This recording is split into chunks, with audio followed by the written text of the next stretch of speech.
Next Hakimpet చెరువు. ఈ హకీంపేట చెరువు ఇక్కడేమో నాకు చాలా స్పష్టంగా చాలా బాగా చెరువు ఉంది, దాని పక్కన మంచి చెట్లు అంత బాగా అట్లానే ఉంది గురు. ఇప్పటికీ ఈ చెరువు ఒక్కటి అట్లానే ఉంది. ఎందుకంటే హకీంపేట అనేది ఆ పక్కనే ఎయిర్ ఫోర్స్ ఎయిర్పోర్ట్ ఉంటుంది, అదంతా కూడా మిలిటరీ ఏరియా. కొంచెం భయపడ్డారు, భయపడ్డారు కాదు కానీ అది డిఫెన్స్ ఏరియా కావడం, కొంచెం మిలిటరీ వాళ్ళ ఆధీనంలో ఉండడంతో ఈ చెరువు మాత్రం ఎటువంటి మార్పులకి నోచుకోలేదు. అప్పట్లో హ్యాపీగా ఉండాల్సింది మాత్రం అప్పట్లో ఎట్లుందో ఇప్పటికీ ఆ చెరువు అట్లానే ఉంది. నెక్స్ట్ ఏం చెరువు? హుస్సేన్ సాగర్. హుస్సేన్ సాగర్ నగరం నడుముడ్డునున్న హుస్సేన్ సాగరు. ఇక దాన్ని ఆక్రమణలు కూల్చాలంటే చాలా కష్టం. ఎందుకంటే ఎక్కడుంది చూడు, 5.97 స్క్వేర్ కిలోమీటర్లు ఉన్నది. గత ముఖ్యమంత్రి దీన్ని మంచినీటి చెరువుగా మార్చేస్తాను, ఇట్లా తీసి తాగొచ్చన్నారు, కోట్లాది రూపాయలు ఖర్చు పెట్టారు. ఆ చుట్టుపక్కలంతా కూడా ఆక్రమణలకు గురైపోయినాయి, పెద్ద పెద్ద భవనాలు అవన్నీ కూడా. ఆ నెక్లెస్ రోడ్లో కొన్ని ఆక్రమణలకు గురైపోయినాయి చాలా వరకు. ఇది కూడా 21% పైగా ఆక్రమణకు గురైపోయింది. అప్పట్లో 5.97 స్క్వేర్ కిలోమీటర్స్ ఉండేది, ఇప్పుడు 4.71 స్క్వేర్ కిలోమీటర్స్, 4.71 స్క్వేర్ కిలోమీటర్స్ మాత్రమే ఉంది. అంటే కిలోమీటర్ పైన 1.25 స్క్వేర్ కిలోమీటర్ పైన ఆక్రమణలకు గురైపోయింది. అసలు ఎంత పెద్ద హుస్సేన్ సాగర్, ఆ రౌండ్ తిరగాలంటే అసలు దాదాపు లోయర్ ట్యాంక్ పాయింట్ దగ్గర వీళ్ళు కొంచెం ఎక్కువ ఎఫెక్ట్గా ఏరియా ఉంది అప్పుడు కొంచెం. నెక్స్ట్ ఇంజాపూర్ చెరువు. ఇంజాపూర్ చెరువు ఇక్కడ ఎంత మంచిగా కనపడుతుంది, అక్కడేమో అక్కడ చెరువే కనపడట్లేదు. సేమ్ ఇది కూడా బేబీ పాండ్ లాగా తయారైంది. 80% కబ్జా అయిపోయింది మొత్తం. ఇది సాగర్ రోడ్ లో ఉంటుంది ఇంజాపూర్ అనేది. హైదరాబాద్ సిటీకి లాస్ట్ అనమాట. ఇక్కడ నుంచి మళ్ళా సబర్బన్ ప్రాంతం ప్రారంభమయ్యేది ఒకప్పుడు. దీని తర్వాతే ఎంజాల్ గ్రామం ఇవన్నీ కూడా స్టార్ట్ అవుతుంది. ఇది సాగర్ రోడ్లో ఉంటుంది. చాలా పెద్ద చెరువు ఉంటుంది.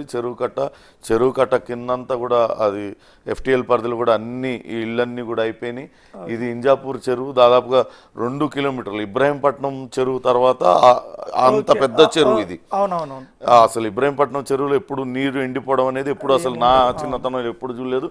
ఇంజాపూర్ చెరువు కూడా అట్లానే ఉండేది. మనం సాగర్ రోడ్లో వెళ్తుంటే కుడి చేతి పక్కకు ఉంటుంది. చాలా పెద్ద చెరువు అసలు. ఇప్పుడు కొంతవరకు దాన్ని ఆక్రమణలు అడ్డుకొని ఆ టూరిజంగా ఏదో డెవలప్ చేశారు కానీ దాదాపుగా 80% మిగిలిన చెరువును, ఆ కొద్దిపాటి చెరువుని రక్షించుకొని ఆ చుట్టూతా వాక్వే ఏర్పాటు చేసుకున్నారు. 80% పైగా ఆక్రమణలకు గురైపోయినాయి. అక్కడంతా కూడా కాలనీలు, పెద్ద కాలనీలు ఏర్పాటైపోయి, గేటెడ్ కమ్యూనిటీలు. అటంతా కూడా అటు నల్గొండ దేవరకొండ పోయే రోడ్డు అటంతా కూడా సాగర్ రోడ్డుకి ఉంటుంది. ఇది అసలు విస్తీర్ణం 2 కిలోమీటర్లకు పైగా ఉండేది. 2.529 స్క్వేర్ కిలోమీటర్స్ ఉండేది. ఇప్పుడు కేవలం 507 స్క్వేర్ మీటర్లు మాత్రం మిగిలింది. అంటే మిగతాదంతా 2.022 స్క్వేర్ కిలోమీటర్స్ మొత్తం ఆక్రమణలకు గురైపోయిన పరిస్థితి ఉంది. ఇక్కడే వెంకటేశ్వర హ్యాచరీస్ కూడా ఈ పక్కకే ఉంటుంది. ఈ చెరువు పక్కకే వెంకటేశ్వర హ్యాచరీస్ కూడా ఉంటుంది. ఆ వెంకటేశ్వర హ్యాచరీస్తోనే ఇంజాపూర్ గ్రామం కూడా బాగా అభివృద్ధి చెందింది.